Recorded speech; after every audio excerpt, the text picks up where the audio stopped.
Hello, everyone. We're back with another fantastic episode of Tabletop Recap. I am your host, Hunt, and we also have our regular co-host, Big Boy Chungus, here today. Hello. Yeah, we are Gucci, we are gang.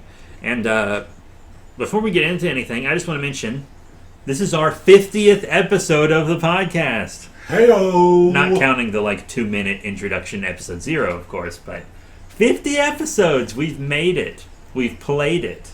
We've done it all. We can end the podcast now. It's successful. Over 10 views an episode. Wow. But I am very proud to make it to episode 50. And since we are episode 50, I wanted to ask you what your favorite moment on the podcast has been so far. In terms of the ones that I've laughed the most, it has been probably the Theocracy series with Kami and Karen. In terms of just... That was your first D&D story ever. Mm-hmm. In terms of personal enjoyment, I think... let me see. Fate's just ridiculous and fun. Fun character. Yeah, I think the Theocracy trilogy is my favorite so far. I think it was 4 episodes, but I actually edited them all together into one big episode so people can just listen to it all at once. Yeah, I listened to those the other day. Just front to back. Thank you. But yeah, I think my favorite moment is slaying the white dragon wormling. Calcrix! Yeah, Connor was like, I bet you can't do that, and he bet something very personal, and then I did it. So yeah, Clarence Spellshell slaying the dragon after it knocked everybody else unconscious by himself. Yeah, the dragon one-shot everybody, and then you one-shot the dragon. That, I think, is one of the coolest things. The only really cooler thing I think I've ever done in Dungeons & Dragons was when my, level 15 led a bunch of level 1s through a high-level dungeon by himself and got them all out alive. I think that's the only thing I've done that's cooler. You're like Gandalf. Yeah. This way! This way! Except I got out of it alive, so I'm better than Gandalf. Fight! Fight for the last man! Fight for your lives!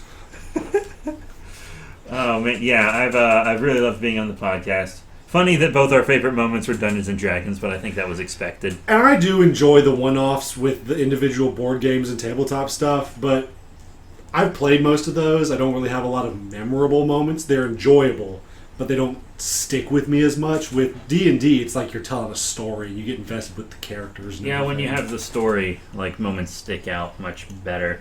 But like today. Yeah, today was a great session. Today we're doing another part of Descent into Avernus. We've kind of just been doing Descent into Avernus episodes back to back, and that's just because we just haven't felt like playing other board games, honestly. And we've been having regularly scheduled sessions where we're playing once every 2 weeks. We try to. This session happened 3 weeks after the last one, but that's only because personal schedules couldn't sync up, and as the DM, I totally understand all that. Yeah, what we do is there's you DMing, and then I'm like a DM and a coach for players, because we have a lot of... Everyone's new at playing, basically. Some have been doing it a little longer than others, but no one's played for a full year. You've played for a full year, but you're also kind of new at DMing. You've improved so much, by the way. I think you're a great DM now. I think you do a good job. Good, because at some point I want to actually try going to some game shops and DMing for random people. Yeah, I actually want to do that with Call of Cthulhu, because I have written a very long Call of Cthulhu rural campaign that I need to do. But yeah, it's going well. So I'm basically just coaching them on rules and stuff. I mostly coach D-Legend and KeoCat because they're the newest. Connor and G pretty much have it figured out.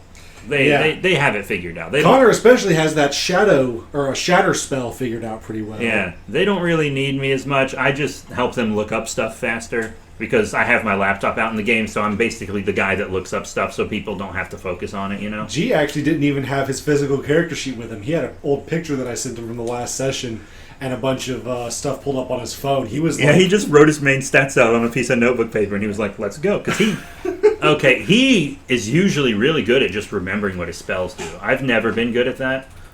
He's really good at that. He loves his character. Like, I think it would genuinely hurt him if Maya Stan were to just up and die. I think that's why they decided they don't want to play Tomb of... Annihilation. Not Tomb of Annihilation. Tomb Tomb of of Horrors. Horror. That's why they don't want to do that, because they think they'll die and they don't want to die. Well, and I don't blame them.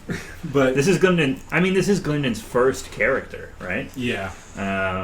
So I don't blame him for not wanting And to... if he was acting dumb, like, Fate should have died. Fate had the Kami smiling on him. But Pulling a genie, is what we call it. But Maya Stan has genuinely played smart since even though he was inexperienced, he played smart the first day. G is a great role player too. Like excellent role player. Today we're actually going to get into it soon. We had a moment that was like the climax of a film. The climax of the first chapter, yeah. Yeah, but I'm saying it played out like the climax of a film. It played out like it was scripted because it flowed so well and was so dramatic. Yeah. We were in the vault, but we will get to that.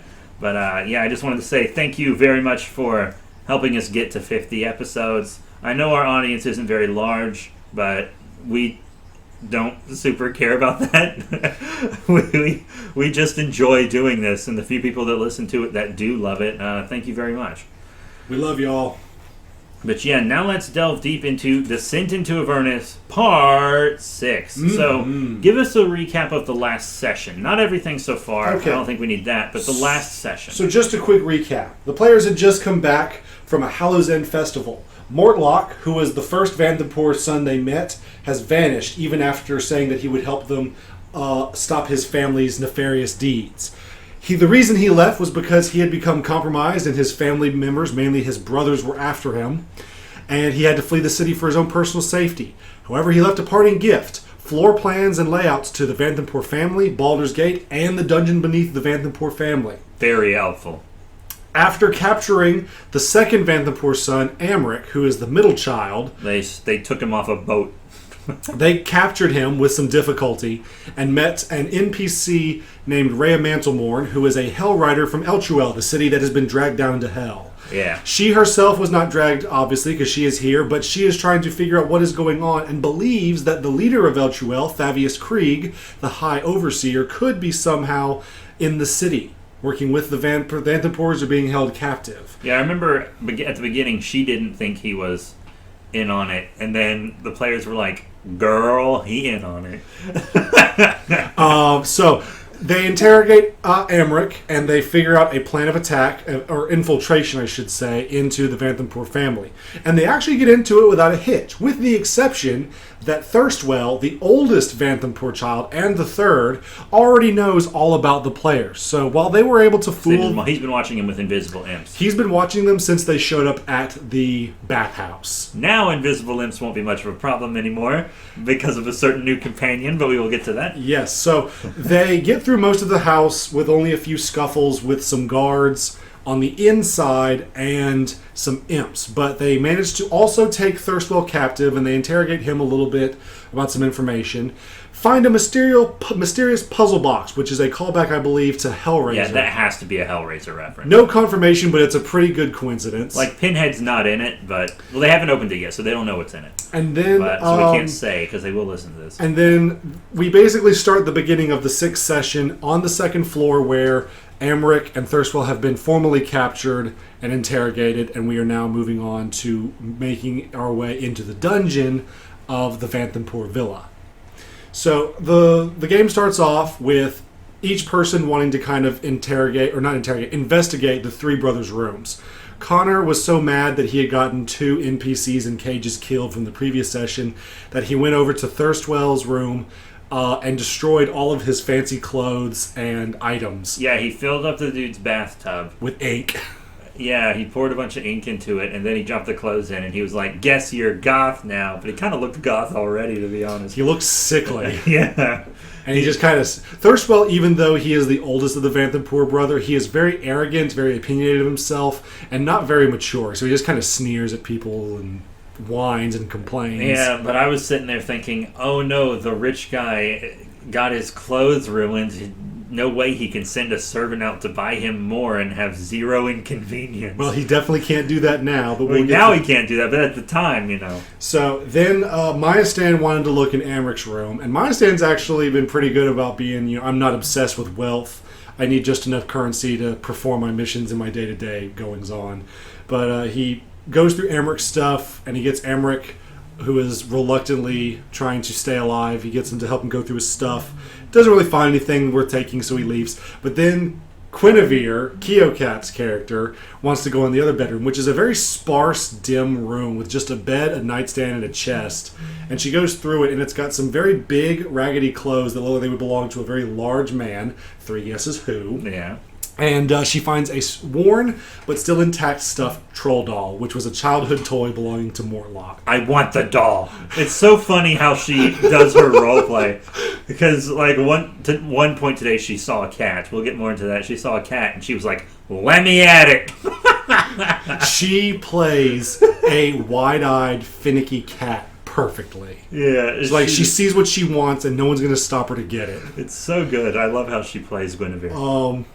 And then they got some other stuff from Vanthampur's office and whatnot, some money, which will definitely help them later in the campaign. But the key part that we're getting to next is they go downstairs with Amric, who is not restrained at this point because he has proved that he is willing to work along in order to stay alive. Plus, he may or may not inherit everything his mother has once she's out of the picture. Yeah, out of the picture. And Thirstwell is being bound, carried around by Mantlemorn, who is more than willing to give him a nice kidney punch if he decides to get mouthy.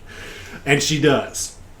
But they go into the kitchen where there is a single cook and a furry animal waiting for them. Mm. The cook is the family's cook who is preparing the meals and whatnot. And Amric spins some line for him to not worry. These are just my friends, blah, blah, blah. But the thing that caught the rest of the group's mind was the family's pet Tressum, which is essentially a winged cat. It's kind of ugly for a Tressum, but in a cute way. Yeah, he's fugly. It's like an Evil Dead doll. But his name is Slobberchops, and Keokat made a beeline for this thing. Or Living Dead, sorry. Keokat made a beeline for this thing. She was because one, she's a druid, and two, she loves cats more than anything in real life.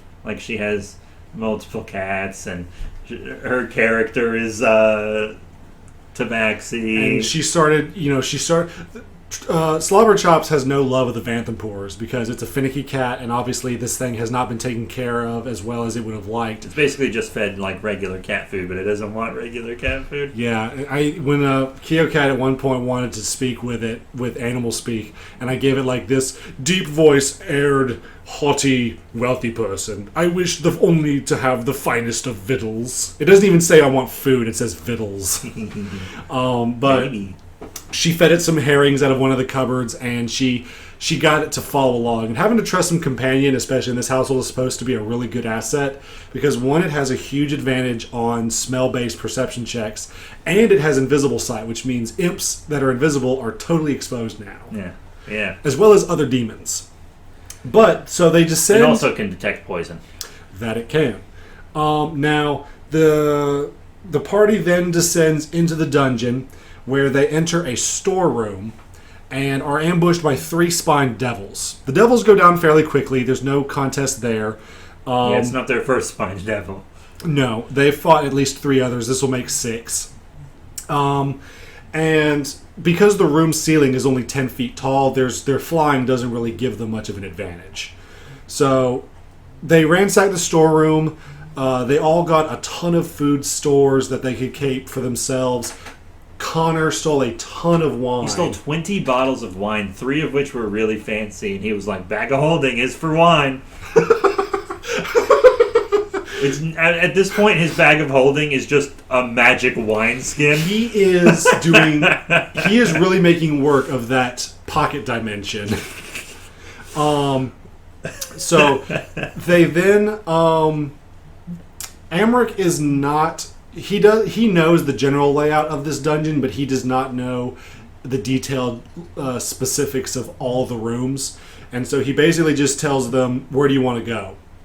And they tell him, we want to find your mother. And he says, well, if I know her, she's probably in her secret room. It's literally, there's multiple paths that we can take to get there, but they all basically take the same amount of time and distance. So you just choose left or right, and we'll go. And they say, okay, we'll go right, which I'm so glad they did, because that basically takes them down all the most important rooms that they need to go visit. Yeah. So this is when they kind of end up at the prison guard door. Yeah, the dungeon. Yeah. So the lower guard, dungeon. This dungeon has a prison within it that the characters wanted to investigate, and it was locked. And this is where I think Connor kind of wishes he was playing a rogue, because all rogues come with lockpicking tools. He did this thing where he used like, what's it called, flurry of swords or something? Yeah, he was like, I summon all these swords, they spin around me and they chop at the bars and they cut the door down. And you were like, no, they don't. Well, no, they're about as strong as iron swords, and the bars are iron, so it's just like iron clanking against iron. You make some scratches and dings, but you don't destroy anything. Yeah, and I was like, dude, they aren't lightsabers, which kind of would be cooler, but also there are spells that can do that. Or if he had a knock spell, like if he had the knock spell that just instantly unlocks mechanisms. He used to have a knock scroll, but I think he used it already. And then, who was it? Maybe it was the last character that had the knock scroll. Then Rhea Mantlemorn asks Maestan if she would help him in trying to kick down the door, which I'm going to be totally honest, even with advantage, they weren't kicking this thing down. It requires a 24 strength check to succeed on it. I mean, not everyone can be Oliver and just kick down magic. Yeah. And stuff. I mean, it wasn't magic. What about the magically sealed lock? What about it? What about it? I got magic feats, boy. But they don't knock the door down, but they do succeed in alerting the bearded devil guard who's on the inside. He was disguised as a human at first, but once they got in, he kind of revealed himself to be a bearded devil. Yeah, and Connor you did slip up on that. You called him a devil before he revealed his true form. But, well, I mean, but it was like who cares? The devil opens the door. I didn't know he was a devil. Well, you know now. Well, you know he's attacking you. Well, you know now. His beard is whipping at you. So, Connor managed to get him to unlock the door from the inside because he rolled a really good persuasion check with Amric. They spun the story how it's like, yeah, I know I'm not supposed to be here, but my mother hired a new torturer for the prisoners, and I wanted to hand deliver him to you. And he bought that, and he opened the door. And once the door was open, combat ensued. They fought the barbed devil. Keocat was really worried that Slobberchops was going to die. Yeah, I noticed you had him start hanging back because he's just got a little 5 HP. Yeah, he's so weak, but he is feisty. And Keocat even got to use her animal shape change ability this time because Maestan and his big old padded armor was blocking the door to the prison. And Keocat was like, oh no, I gotta save Slobberchop. So she turns into a house cat and goes in there and starts combat with that too. She does 1 damage to him. As a house, you can only do 1 damage as a house cat, turns out. But then this is where things start getting really dramatic because at this point combat continues and the bearded devil starts kicking butt. Like he's got this glaive that is able to deal infernal wounds as part of its damage, which 1 deal regular glaive damage. I don't know why no one took that. No, the power does not come from the glaive; it comes from the demon itself. Yeah, but they didn't know that, and it's like, why didn't they try to take it? That was so cool. Their loss. But so they force Maestan successfully what was the word for it? He basically made the demon scared of him temporarily. He used that spell he has that like enhances his weapon, and then when it hits, they become afraid of him. Yeah, so the demon on his next turn had to run away from Maestan, and he made a saving throw to become unafraid. But by the time he did that and he started to head back towards the fight, one of the NPCs who's in the prison cell he was by makes a grapple check, and he rolled like an 18. Nice. And one of the prisoners in the bars grabs the bearded devil by around the neck, and he says, "You think you can spend all that time doing that to me? I'm just going to let you get away with it." And he yells, "Hammer him!" And so he's basically grappled at this point. So Maestan and Corvus start wailing on the bearded devil who's being held back. And they eventually knock him out. And this is where, while they were all fighting on the inside, Amric decided to make his getaway. Yeah, and Corvus did try to chase him. But Amric has that... What's that ability called? Well, no, it's not an ability. He just has a +6 to dexterity saving throws. No. The thing where he doubles... What did you Oh, do? that's the dash ability. When you use the dash ability, as an action, you can double your movement speed. Yeah, anybody can do that. I knew what it did. I just couldn't remember what it was called. Yeah, when you want to run away from something, and you are disengaged safely, the dash ability is what you use to get out of there. Like, it's the difference between running and sprinting. Yeah, I think I've always just called it sprinting. That's why I didn't know what it was called. In the rule books, dashing is one of the actions that players can take in various situations, and he decided to use his and made a slippery getaway from the party. He went to go tell Mama. Yeah, run into his mommy. But the other players had other things to deal with. So once the Bearded Devil was finished, they met two key NPCs in the prison. The first of which was a man by the name of Fallister Fisk. Now, Fallister Fisk is a scholar who works in it's kind of a fortress. It's not necessarily a city, but it's called the Fort of Candle Keep. And Fallister works under a head scholar or an arch scholar by the name of Silvira Silvakis. She is a master scholar when it comes to the study of the infernal knowledge, hell itself. She's not necessarily a bad person for knowing this. She's just someone who's researched a lot. Because anyone who's done research can always find books and other stuff either from hell or about hell and study them. And that's what she does at Candlekeep. Gotcha. And Fallister tells them... By the way, Fallister is in his underwear at this point because when he was captured a few days earlier, he was stripped of all of his clothing and weapons. Yeah. Connor's character, Corvus, gave him 2 daggers, but... He's still naked. Still naked. I think Kyokat wanted to give him one of her wedding gowns. Yeah, she was like, he can wear my wedding dress. She stole some of the wedding dresses that belonged to Thalmara Vanthapur, we forgot to mention the Duke. And she wanted to know if she could give him one of hers. Yeah, because G's character, Maistan, searched and saw the dresses, and then she had metagamed a little bit. She was like, I want a dress! But she already has a Dragon Queen costume. Yeah, she has like this beautiful dragon dress, and she was like, I want all the dresses. She wants all the, like, whenever there's like a doll or a puppet, she wants that, and whenever there's a pretty dress, she wants the pretty dress too. Okay. So cute. So the reason why Fallister Fisk was down in the prison was he had infiltrated the Vanthapur villa because Silvaris Silvakis told him that she has heard information that the Vanthapurs could have a mysterious artifact from hell. This is the mysterious puzzle cube that Thirstwell had on his person earlier. And Maistan hears this and he pulls it out and says, is this what you're talking about? He says, that's exactly it. How did you find this? And Rhea Manamorn pipes up and she says, we found it on this worm. And she kicks Thirstwell, who's on the ground cowering at this point. And he tells him that's exactly what we're looking for. I need to get that to Silvakis as soon as possible. But there's more. She's the tiefling, right? She is.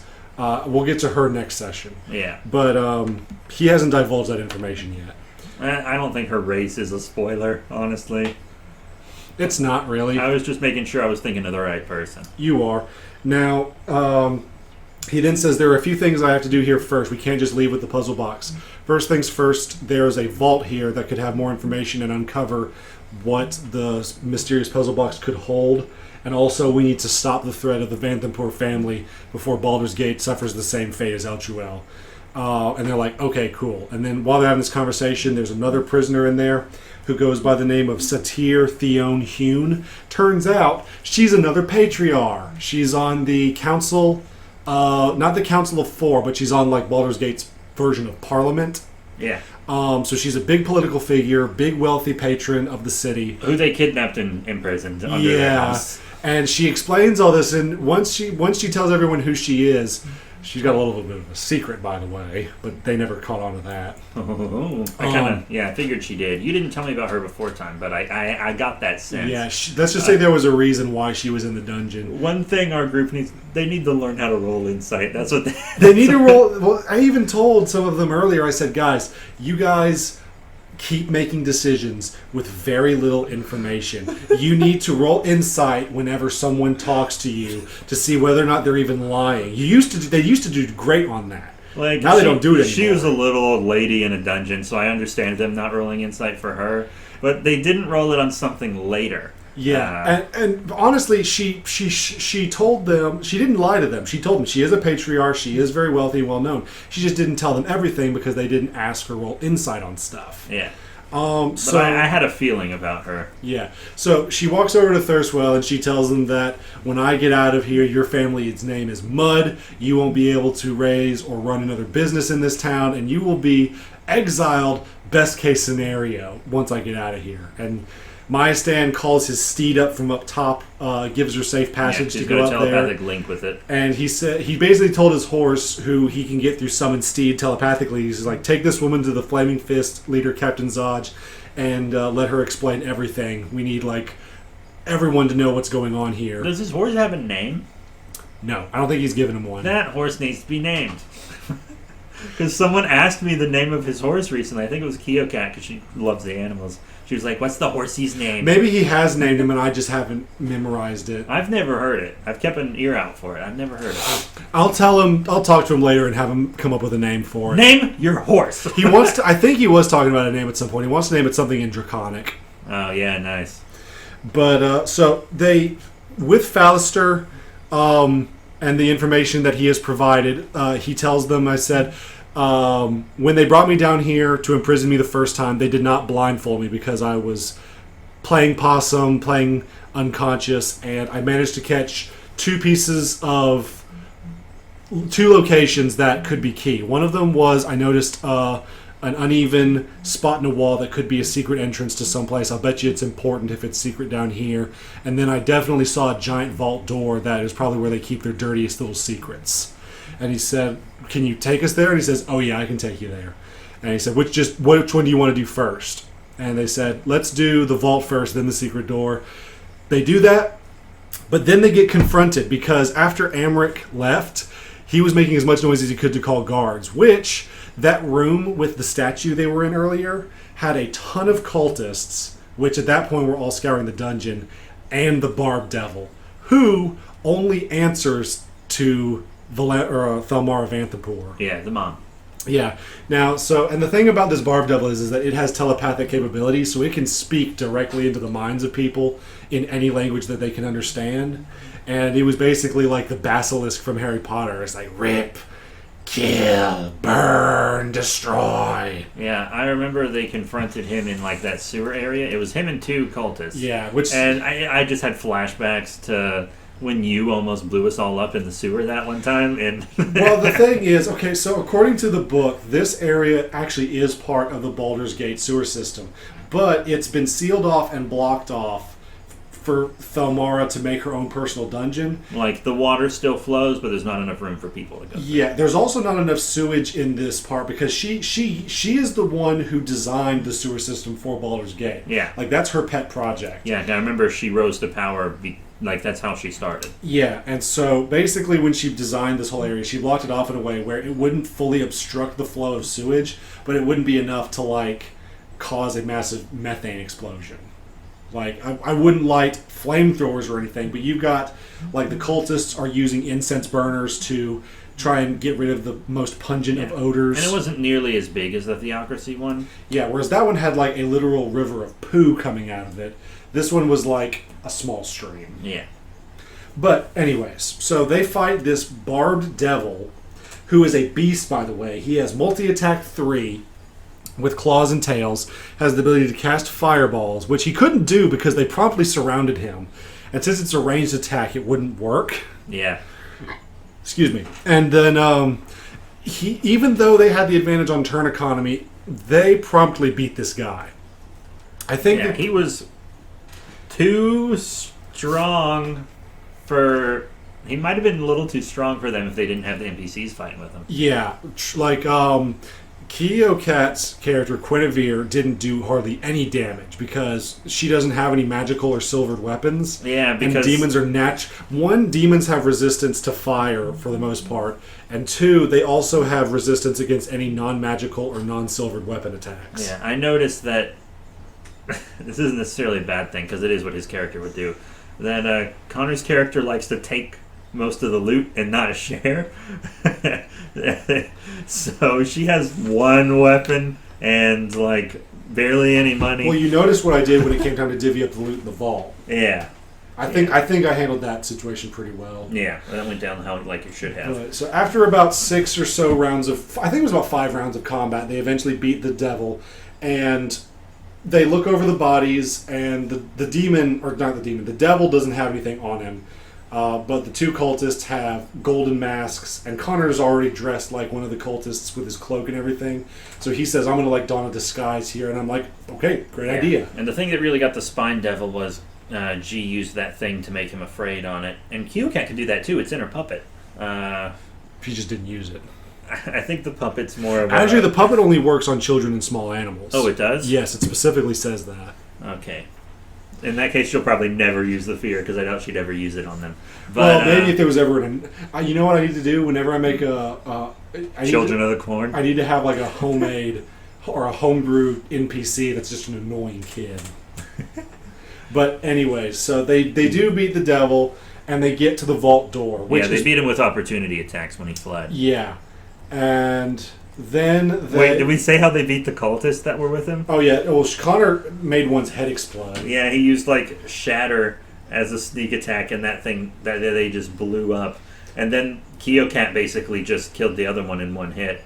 And I remember gore from them got on the Spine Devil, and then G used his Flame breath, but it didn't affect it because he's immune to fire, and it like cooked the flesh that clung to him, and then he ate it off of him. He ate it off himself, ate the human flesh that G cooked for him. I thought that one was actually me. I did that one. I'm very proud of it. Nice touch. I like that. But they learned from the vault door that it cannot be unlocked from the outside. There is actually not even an option to use thieves' tools on this. This is such an intricate and powerful, heavy lock that little thieves' tools wouldn't do anything.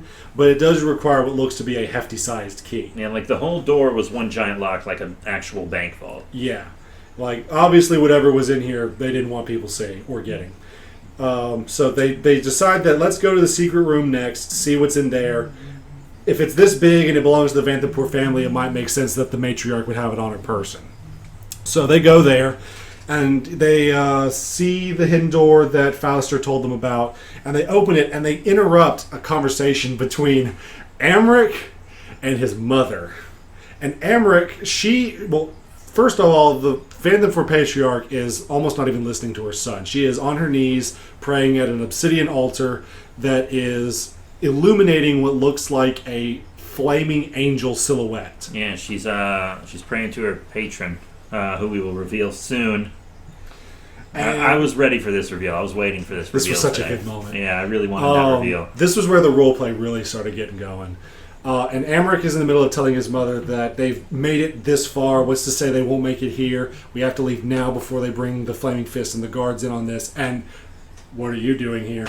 And the way they set up the entrance is that not everybody went in the room. Connor donned the golden cult mask and put his hood up, and he's got a little imp next to him, so he looks like he'd be a cultist. So the imp was invisible at the time. Yeah.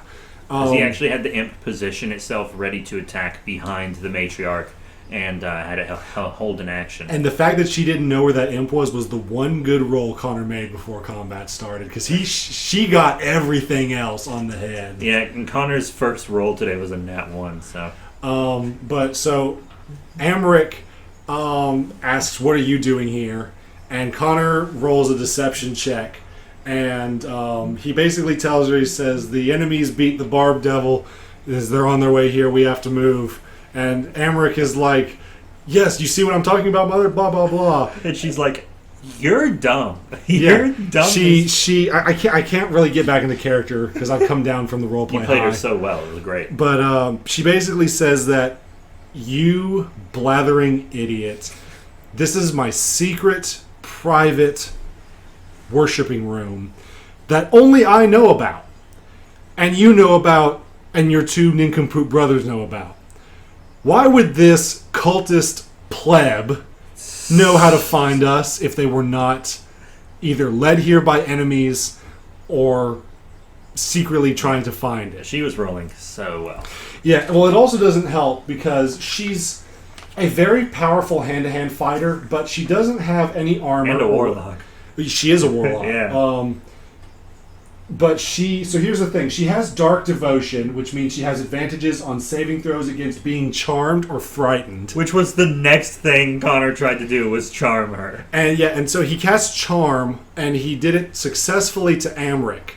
But he had nothing. No, he rolled a base 19. She rolled a base 19 to save against it, and she did. Yeah, and so basically, because Amric views Connor as a close friend now, he's like, "You see, Mother, we have to leave. This isn't good. Blah blah blah." And she gets tired of hearing him whine, so she literally grabs the back of her son's own head and slams it against her knee.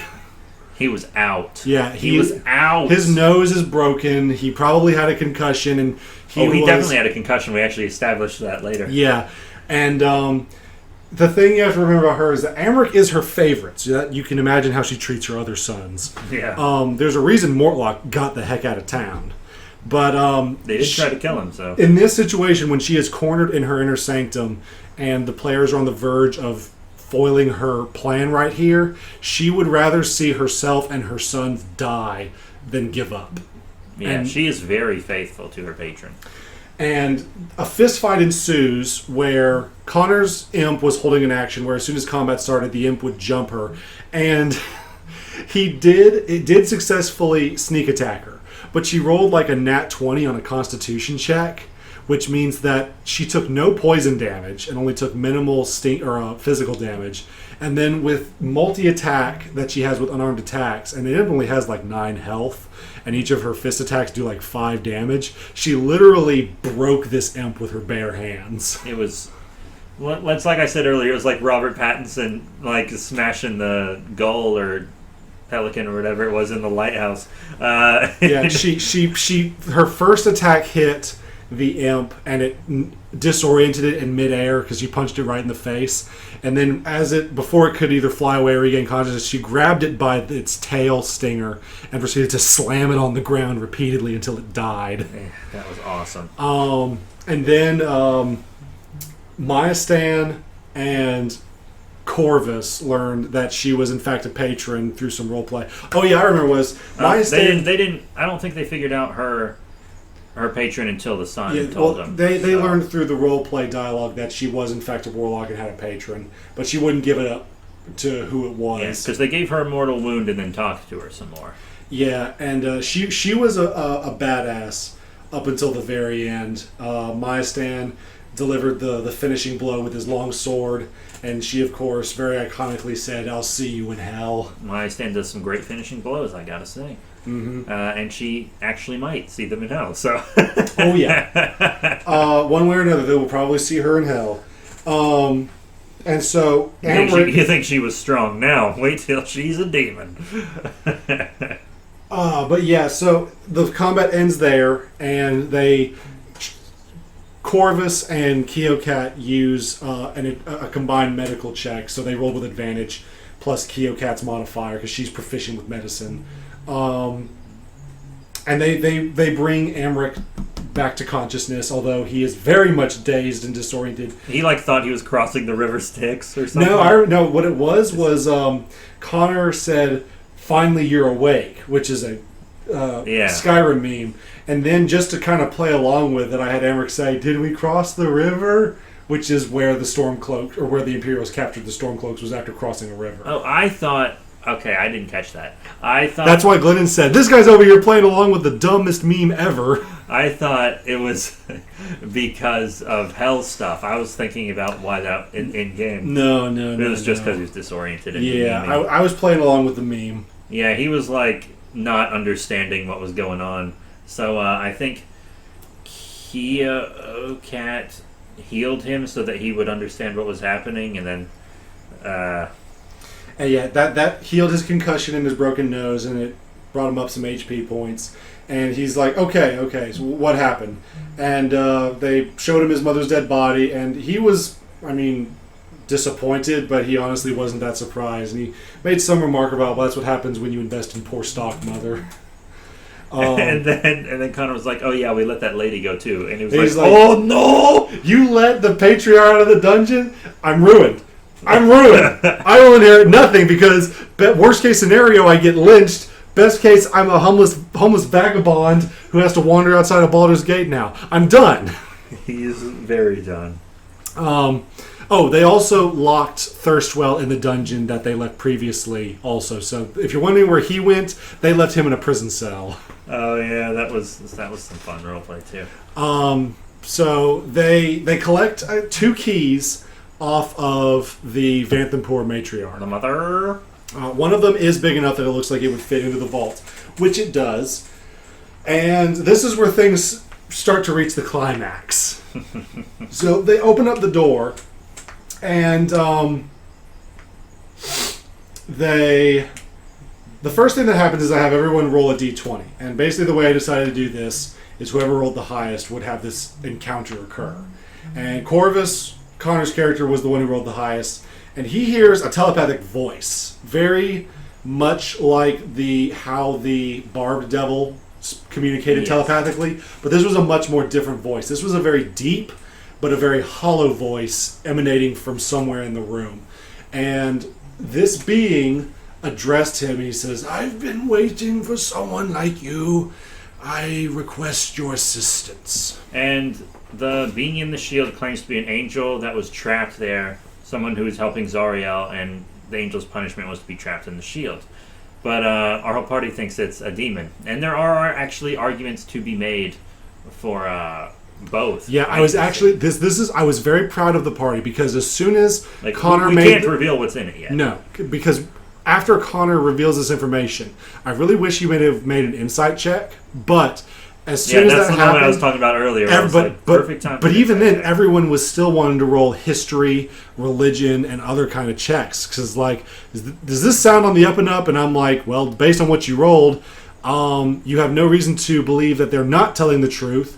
But you've never heard of this guy. I mean, yeah, because in the story that he gives, he's really not important. So it kind of makes sense that they wouldn't hear him. Yeah, and so let me recap a little bit. The first things first, the voice that's speaking to Corvus, it calls itself, because I haven't revealed if there's any gender or anything, but it addresses itself as the Hidden Lord.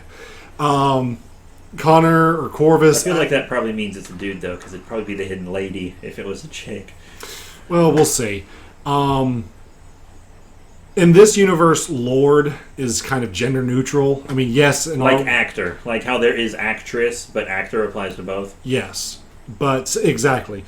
And he basically explains to them that yes, he says that he was an angel who served with Zariel, which I should also mention that after this stuff has happened, they did some checks with Amric. Because he did know that his mother was a follower and worshiper of Zariel. They rolled some religion checks after they killed her, and they're like, okay, we know who Zariel is. She used to be an angel in Mount Celestia. She wanted to go fight directly in the blood wars in hell, and she got captured by demons and devils, and then she was made like the archfiend of Avernus. Yeah, so whether it be an angel or a demon, it does kind of make sense for it to be there. Because if it's an angel, it could be like, oh, we worship demons, so we're keeping this angel in the vault so no one can free them. Or it could be like, hey, this angel helped Zariel, so we're down with them, and actually we do want to free them, even though they're an angel, because they were with Zariel, so they fell as well. Yeah. Or it's like, oh, it's a demon, and we want to release it because it's a demon. Because there's options for both. Both of them make sense. The way I was trying to roleplay this being is that it intentionally wants you to be vague, but it needs to be believable for whatever it's trying to do. Yeah, because it could easily be an angel or a demon. Now, and they couldn't discern that, but they were definitely cautious. I think that Spine Devil made him paranoid about demons and stuff. Oh yeah. I actually asked one of the players, I said, what do you think about that Spine Devil? I said, I mean, we beat him, but he was kind of tough. And I'm like, yeah, they're freaking everywhere in hell. So the conversation continues with the Hidden Lord, and he basically tells Corvus that I was an angel who served with Zariel in their descent into Avernus. Haha.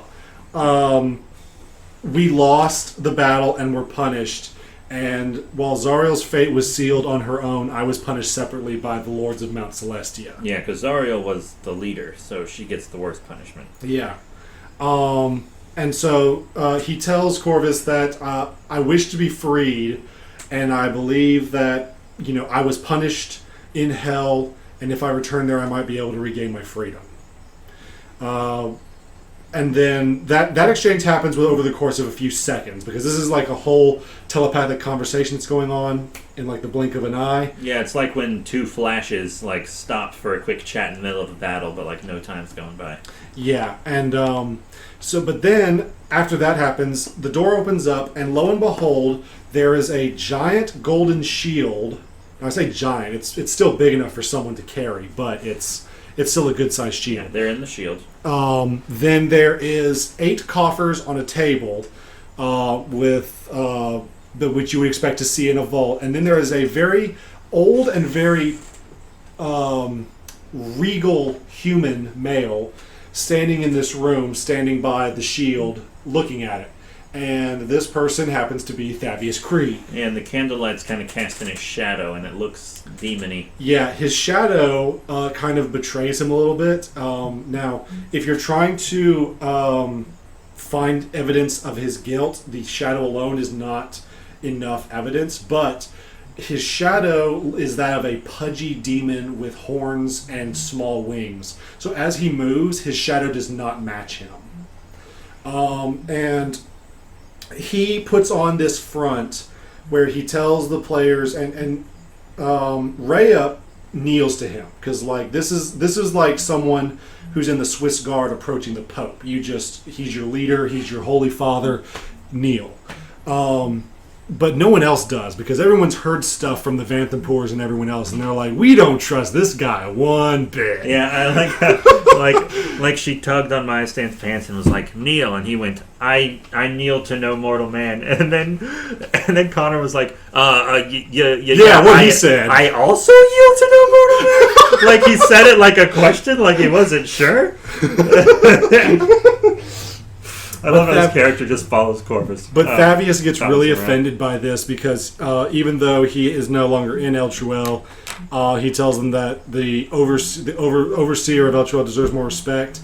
And then Myastan and Corvus start laying into him with questions. And the first thing they ask him is, they're like, why are you here and not with Eltuel? And he cries some crocodile tears, mourning his servants and the Eltruians who have fallen. He said that he was out in a parish helping farmers and the poor people there when he saw the city go under, and then shortly afterwards the Vanthampurs kidnapped him and brought him into the city. A lot of holes in this story. But they don't believe it for 1 second. And they call BS on him. And this really upsets him, because then they start challenging his authority. And at one point he says, how dare you speak this way to the High Overseer? How dare you talk to me in this manner? I am the mouth and voice piece of Torm, Tyr, and Ilmater, who are like the 3 big gods in Eltuel. I can call down their wrath and smite you where you stand. And Myastan crosses his arms and is like, do it. Which is genius, because in the book, that is exactly one of the ways that you can prove his guilt, is by proving that he has lost his clerical spellcasting. Because the thing about clerics and paladins is that if you deviate from your patron, oath holder, or god, you lose all spellcasting ability that deity would provide. So since this guy was supposed to be literally the mouthpiece for 3 major gods, the second he sold Eltuel to the devils, he lost all of that. He sold his divine power for more power in hell. Yeah, our Hell Rider was like, show him, make your emblem glow, and then they'll see. And he was like, ooh, ee.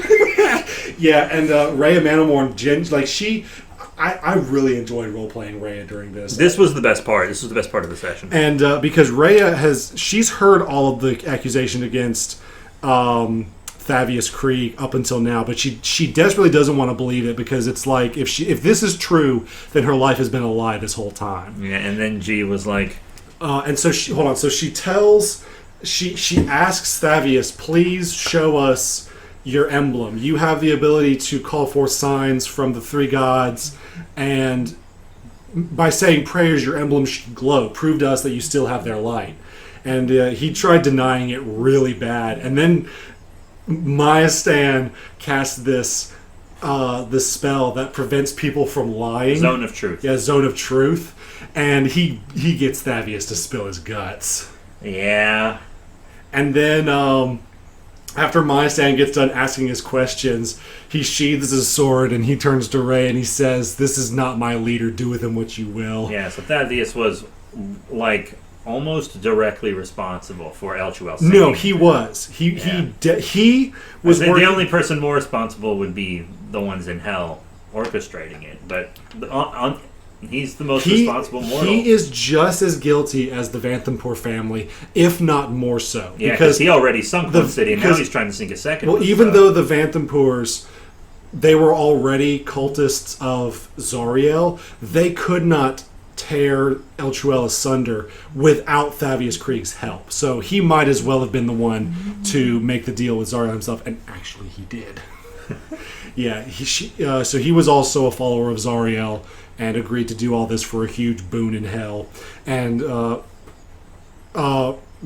Mantelmorn walks up to him with sword half drawn, and she's not breaking down yet, but she's got tears streaming down her eyes and her jaw's open, and she's like, "My comrades, my brothers in arms, my friends, my family, they are all in hell because of you." And she draws her sword and she says, "Give me one reason why I shouldn't send you to hell right now."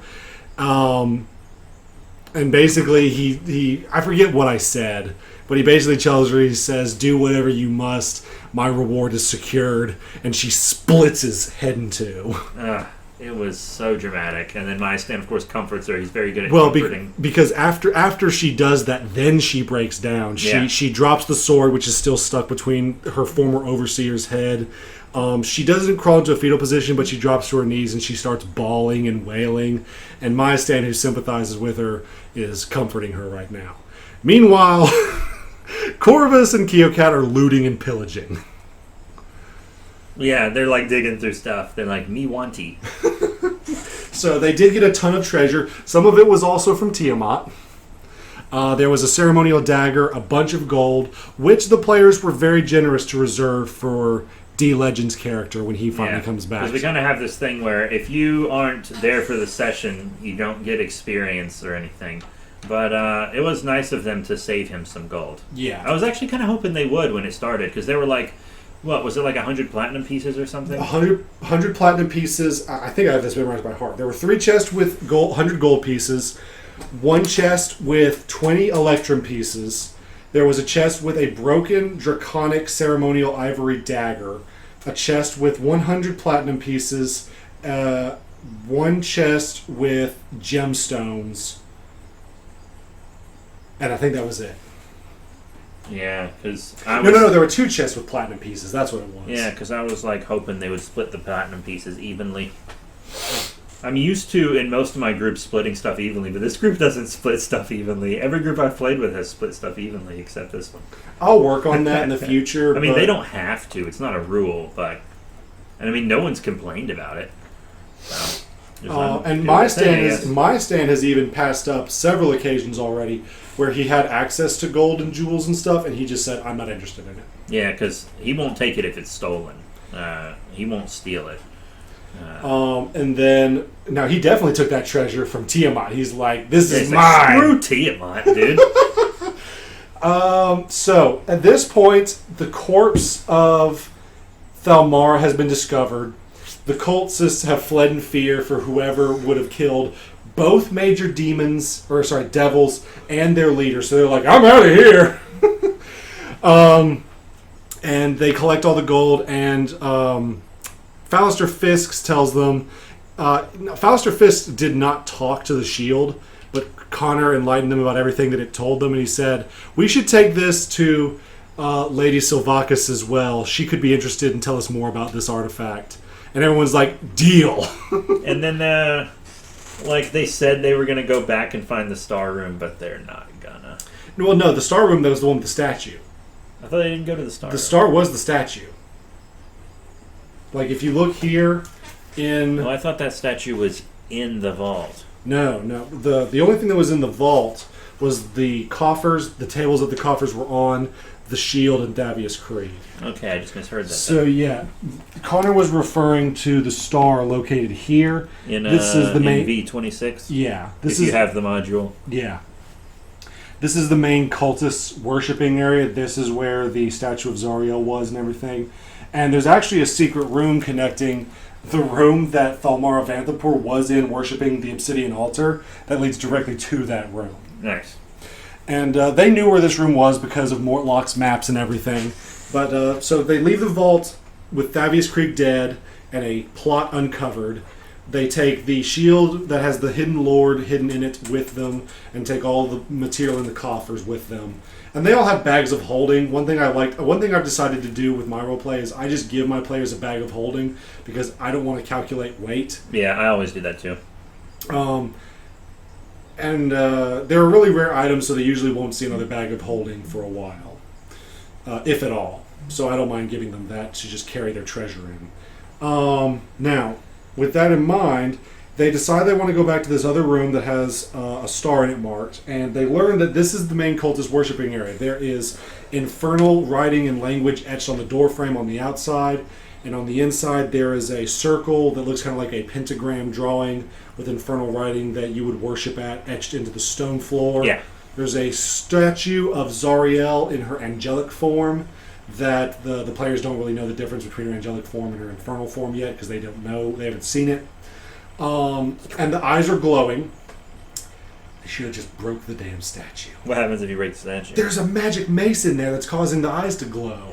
It's a +1 magical mace that gives a +1 to attack rolls and damage. It seems like they always find the non-magical weapons and they never find the magical weapons. It's because ever. The magical weapons, of course, are going to be hidden and they don't search them. But yeah, then there's also infernal tapestries around the room depicting the various levels of hell. I was kind of tempted to see if any of them would ask, like, what does this one look like? What is this? And I'm like, well, make religion checks and I can talk to you about it. But no, Maestan just wanted to tear them off the wall and give a middle finger to hell. He's like, screw you, devil, I'm going home. So I remember when they walked into the Vanthapur place, Maestan was like, Corvus, don't tear down any tapestries because every time you do, we get hurt. And then it ends with him tearing down every tapestry. Well, it's good that they did because behind one of those tapestries was a small footlocker that happened to have all of Fallister Fisk's clothing and weapons in it. Yeah, so he didn't have to go out in naked underwear. Yeah. And then Connor finds a secret hallway leading from this room that they all follow. It goes up a set of stairs, and it leads them to the stables that is in the Vanthapur's courtyard. So they actually go all the way back to the start, and they startle some of the horses, and there's a blacksmith in there hammering away at horseshoes. And he's like, "Ah! Who are you?" And Maestan... Why did he do this? He could have just lied. He didn't even have to say anything. Yeah, he didn't have to. The guy asks, he's like, "Who are you?" And he says, "I'm an adventurer." And he says, "What are you doing down there?" And he's like, "Stopping the Vandenborg family?" "What do you mean stopping?" And he's like, "Well, we kind of killed her." And he's like, "No, that's not what he said." He was like, "By the way, you're probably not employed anymore." And he was like, "What?" And he was like, "I just killed your boss." And he was like, "Oh, you murdered!" And he ran off and yelling, "Guards, guards, guards!" But that's short-lived because they could hear him yelling throughout the courtyard even after the door closed. But as soon as they did, he was like, "Guard!" They heard him get smacked. Yeah, and so they look out the door, and the place is now crawling with Flaming Fist members and Upper City guards. And lo and behold, their Captain Zaj, who none of them like, I think. I think they really liked the very end how this ended. Yeah, none of them do like Zaj. Zaj tells them that, "I've been keeping an eye on you with Flaming Fist spies. I need an updated detail, but we were able to track them here when you went off the grid," basically is what he said. And he they want to tell him everything right then and there, but he tells them that I have to make a formal report of this. So let me escort you back to my tent at the Basilisk Gate, and I can get a detailed description of everything you're talking about. And they tell him everything from Thavius Krieg to Thamara Vanthapur and their involvement with Hell, what happened to Elchuel, what might happen to Baldur's Gate, this huge conspiracy. And Zaj is like, he's disappointed, but he's not upset. Like, you've literally just uncovered a plot that will literally drag your city and its citizens down to hell, and you're, like, mildly inconvenienced. And Zaj says, okay, well, here's your 200 gold. I gotta sort this mess out now anyways. Be gone. And before the players can leave, there's, like, this entourage of heavily armored Flaming Fist members who have just arrived to Baldur's Gate, and they are escorting what looks to be a veteran female member. I just want to say this. Baldur's Gate has so many strong female characters, both hero and villain, and it really does a great job with that. I love it. Yeah, like, this is the feminist module, apparently, because it's got... Oh, you think they're strong here? Wait till you start seeing the demon lords, archdevils, and gods. Yeah. Anyways, but so...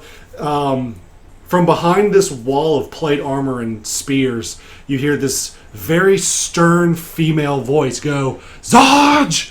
Front and center! And Zaj, like, his eyes get really wide. He stands up and he stands in front of the players, and she glowers at him, and she looks at him and says, "Are you the rabble rousers who've been stirring up trouble in Baldur's Gate?" And my stand says, "That would be him," and he points to Connor. And she says, "Well, I want to say thank you." And he says, "Oh, well, in that case, it was me." Like, I think you're breaking character a little bit there, bud, because Maya Stan would own up to his deeds. Yeah, I kind of love how Connor's character kind of follows Maya Stan's around and, like, always wants to be with Maya Stan, and Maya Stan seems to be annoyed by him all the time. It's a cool little dynamic. I love it. It's fun. It's very fun. But basically, what she tells them is that she tells the players that you've done us a great service by uncovering this plot. What are your names? And they change, and Myson says, "Well, who might you be, ma'am?" He says, "I am Commander Portier," or Commander Liara Portier. And his eyes get, like, real big because he's heard this name before. Portier is one of the family names of the other Council of Four members, who Thalamara used to also be a member of. Not anymore.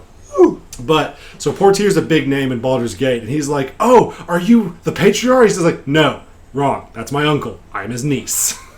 She says, "But I'm here on his behalf because he sent me a letter telling me everything that was going on in Baldur's Gate, and I came here as soon as I can to sort it all out." And he says... Did she come from Chult? Yes, she is in charge of a fort in Chult, and she brought, like, a whole battalion of veteran Flaming Fist members who have literally been fighting dinosaurs for, like, who knows how long, to sort the situation out. And she says, "We thank you for everything you've done, adventurers. You've done us a great service." And then she looks back at Zaj. She says, "You." No. Zaj says, "But Commander, we weren't expecting you for another fortnight." And she says, "That's the whole point of me arriving early." She says, "Last time I heard, you've been beating refugees and lower class citizens and ignoring this big conspiracy that's going on, and very well could have put the entire city in jeopardy. Get out of my tent," because it was Zaj's at one point. Now it's hers. "Before I have your butt in chains."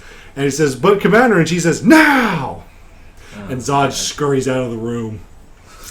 And basically what she winds up telling them, she asked them for the same detail that she just gave Zaj, and she tells them that Baldur's Gate could be following the same situation if everything is as you say it is.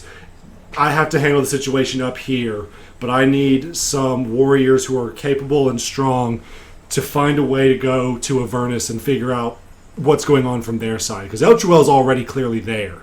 We need men on the inside and women on the inside to figure out what's going on. Can I count on you to carry out this quest? And they're like, "Heck yeah!" They were like, "We're probably going to hell anyways."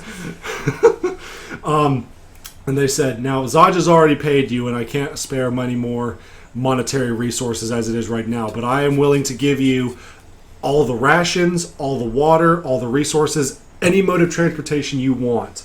Because she notices Fallister Fisk, and she asks who he is and who he works for, and she doesn't recognize his name, but she does know Silvara Silvakis, And she says, I know that name. You need to get to her as soon as possible and figure out what's going on. She's probably our best chance at figuring out what it is. And he's like, I couldn't agree more.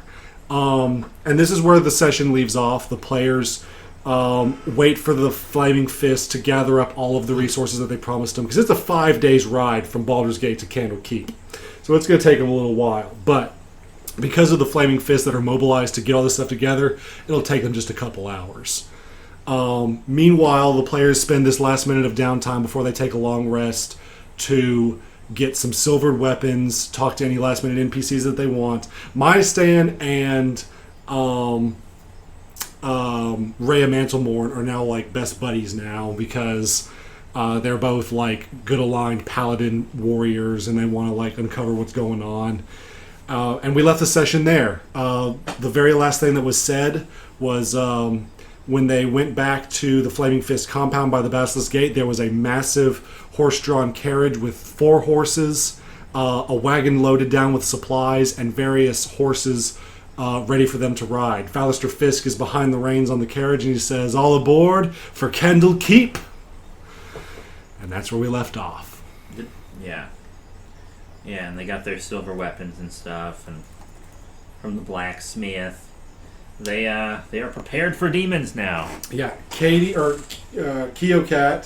has what was it? She got a new silver scimitar, and she had her regular scimitar coated in silver. Yes, so she has 2 silvered scimitars now.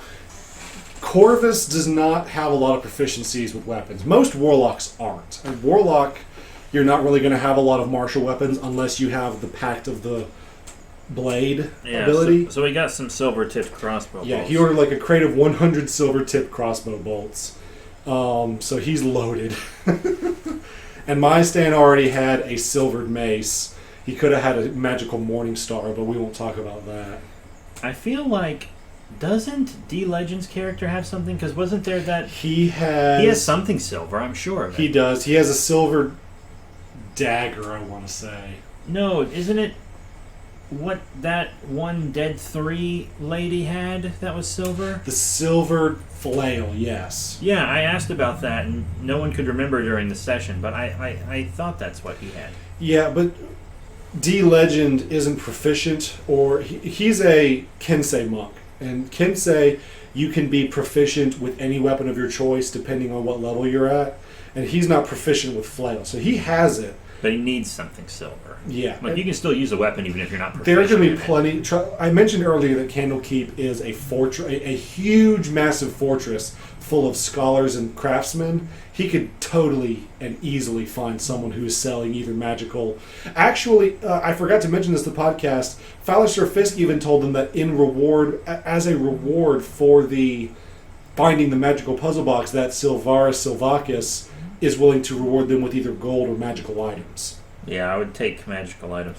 I feel like most players would take magical items. Especially when the main mode of currency in Hell is about to change. Or when the main form of currency between the mortal realm and Hell, currency is definitely going to change. And they'll be in Hell by the time this goes up. We film these like a month, not film, but we record these like a month in advance. Yeah, my goal was to have them be in Hell by the end of this session. Yeah, I had a feeling we wouldn't get there just because combat took so long today. Because we had 3 NPCs fighting alongside us. We had the Hell Rider. We had Tressum, Fallister Fix, and Fallister. I keep wanting to call him Fallister Faust, but I know that's wrong. Fallister Fisk. Yeah. So yeah, they basically had a small army roaming through that dungeon. Yeah, I remember in the Sunless Citadel when Connor wanted a large army, and then G was like, "No, this is not good." And then, and now Nat 20. We have the large army he wanted. And today Connor was like, "I don't like having a large army; it makes combat too slow." And I was like, "Isn't that always what you wanted? You asked these people to join us." But it's fine. But yeah, so we need those NPCs. Like, we need them, and they do provide a lot of help, and not just for combat, but also for information. Like, there's a little bit of information that Rhea hasn't revealed yet, because she's told the characters like how she got to Baldur's Gate, but she hasn't revealed she hasn't revealed her story or the story of the Hell Riders yet. Hell Riders. Dude, the Hell Riders are awesome.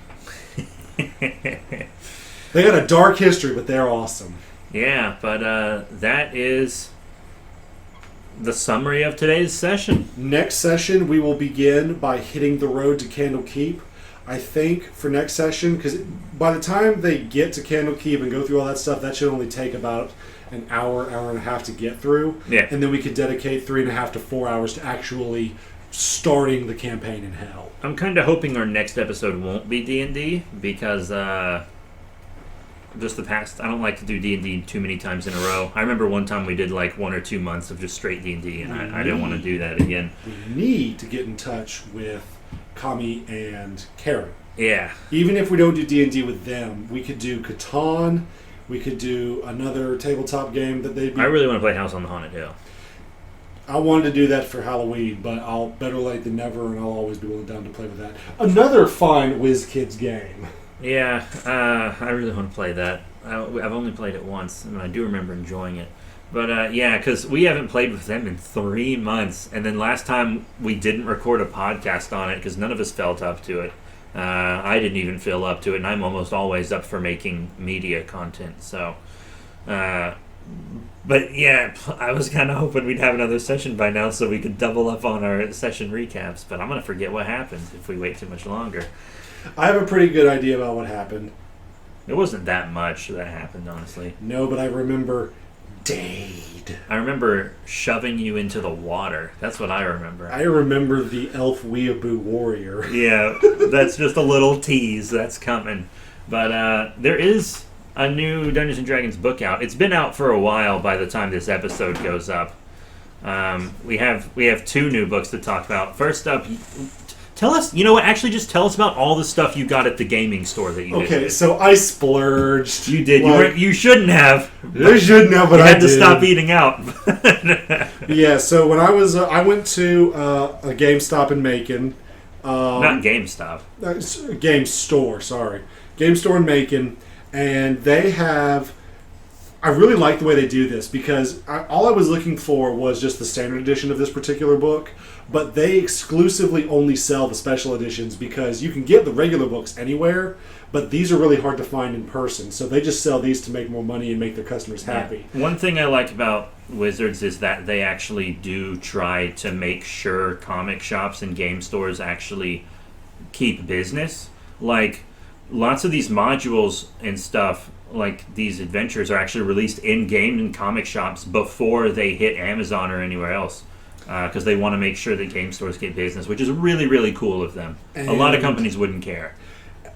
I like that. And also, so I purchased the special special edition of Icewind Dale, Rime of the Frost Maiden, which is one of the next sessions that I would like to run, but I think we're probably going to do Waterdeep Dragon Heist, probably. But Icewind Dale is an awesome story because it is both an adventure in a land that is not super well explored in Faerun, but it is also meant to play like a horror movie. I'm playing Icewind Dale 100%. I love frozen. I just love icy places. I love the icy settings. I guess it's because I've only seen snow a handful of times in my entire life, living in the South, you know? Well, the thing that I love about this is that it is an open environment, just like Waterdeep Dragon Heist, just like Baldur's Gate Descent into Avernus. It's open to explore.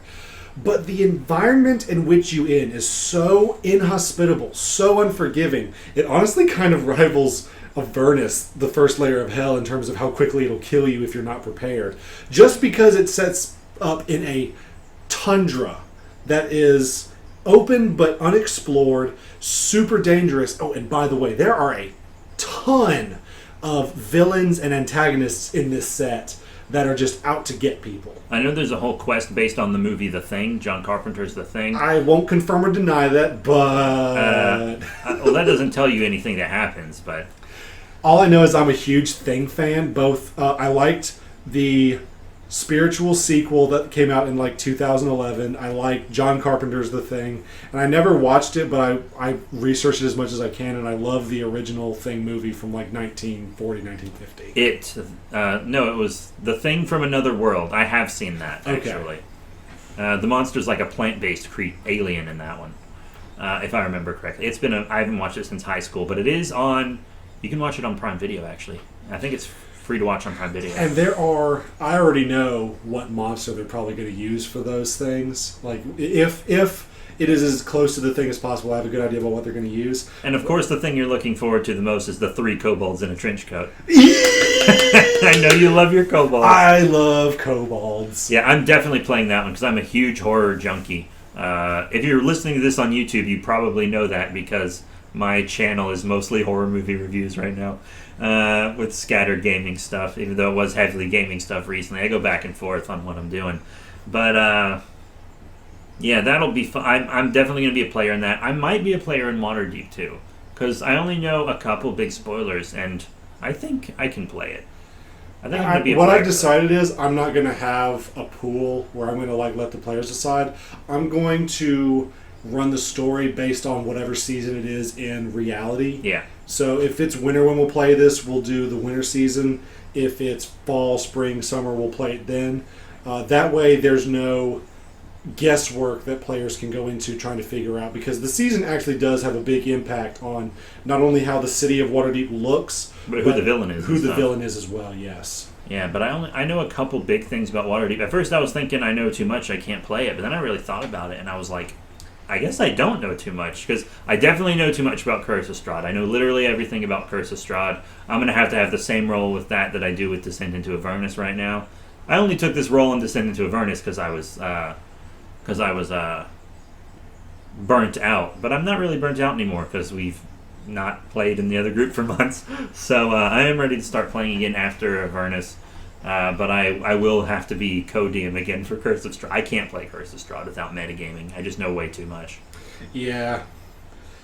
But I look forward to the next session. Hopefully, I've got about 3 weeks before we are out for Christmas break. So I want us to definitely have a session one weekend before then.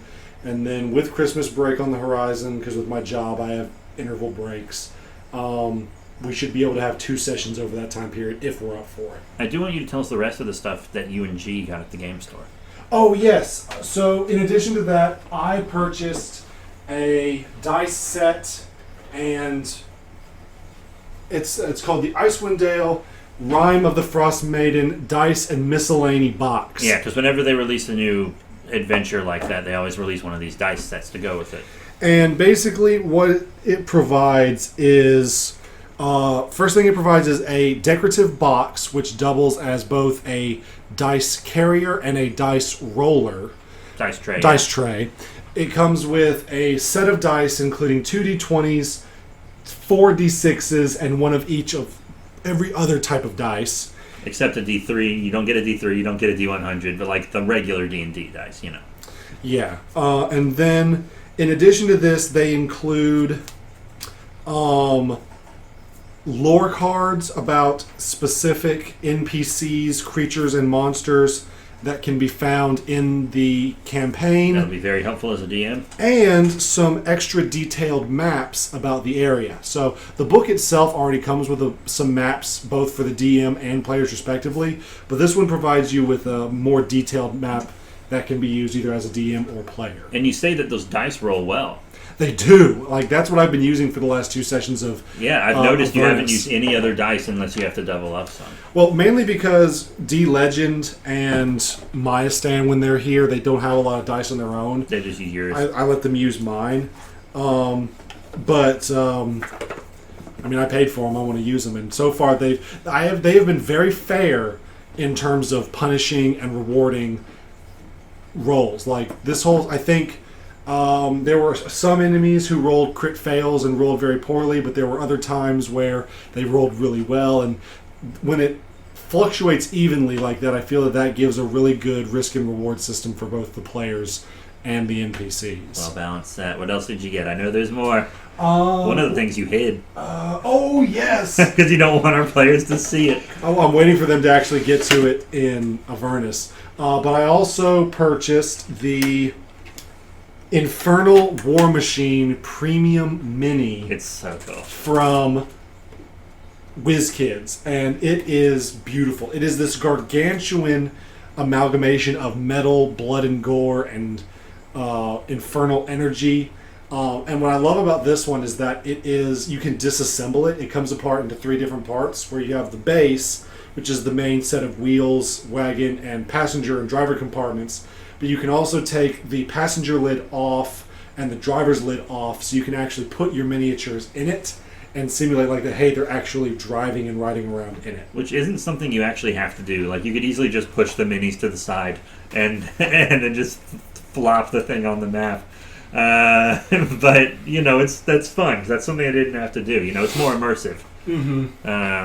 And then G got some Warhammer stuff. I'm actually going to post a picture of his Warhammer minis he just painted, because he did a fantastic job on them. I know, right? He's getting into Warhammer because he's convinced me. I'm not going to go whole hog, but he has convinced me to get a set of my own so I can compete with him. Yeah, I'm just going to use your guys' stuff because I bought all of HeroClix and all of Call of Cthulhu and all of the Power Rangers action card game, and nobody plays those with me, so... So I'm going to let you guys buy all this stuff for once.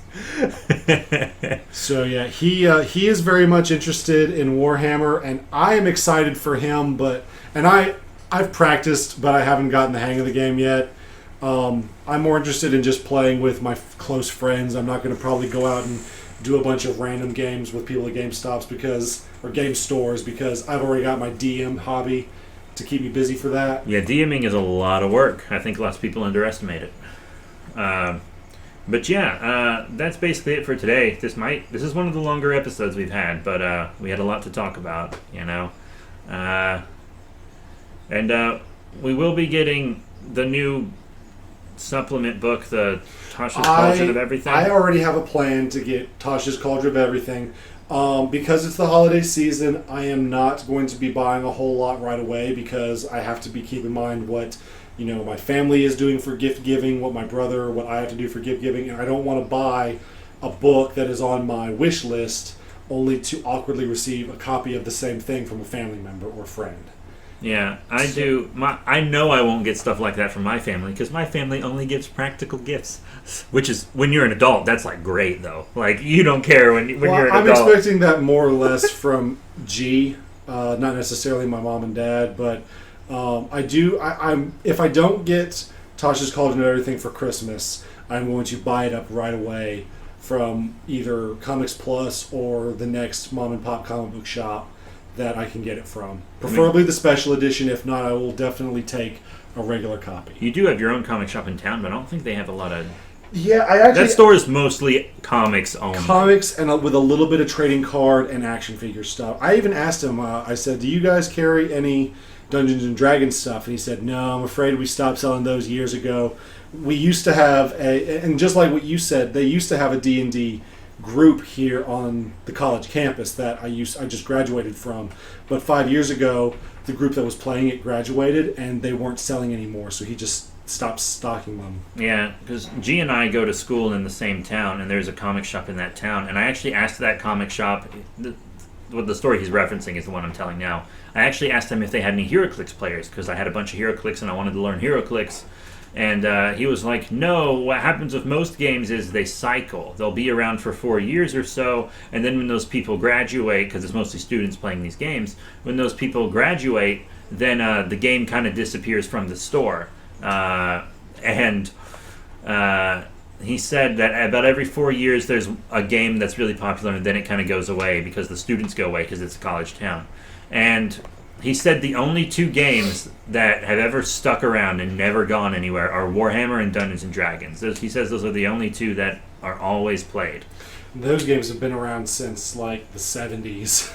Yeah, that comic shop is mostly turned into a game store now. Like, I remember the first time I ever went in there when I started school, like 4 years ago. It was mostly comics, and now when I go back I only have 1 class left to take until I graduate. And now when I go back, it's like almost entirely game stuff. It's really shifted its gears. But yeah, I think that's the best place to end it. I'm hungry. I want a steak burger. But that is it, everyone, for our 50th episode extravaganza. It can be a little longer because 50th episode, I mean, I posted an episode once that was like 3 hours, so it's fine. But that's it. Thank you all very much for your support. Remember to rate, comment, subscribe. If you're listening to this on YouTube, the episodes come out way earlier on Spotify, Apple Podcasts, and anywhere else you can stream podcasts. Remember, there's also merch in the description below and a Patreon. All the money from that goes directly towards making the show. So that's it. Thank you all once again for your support, and I'll see you all next time.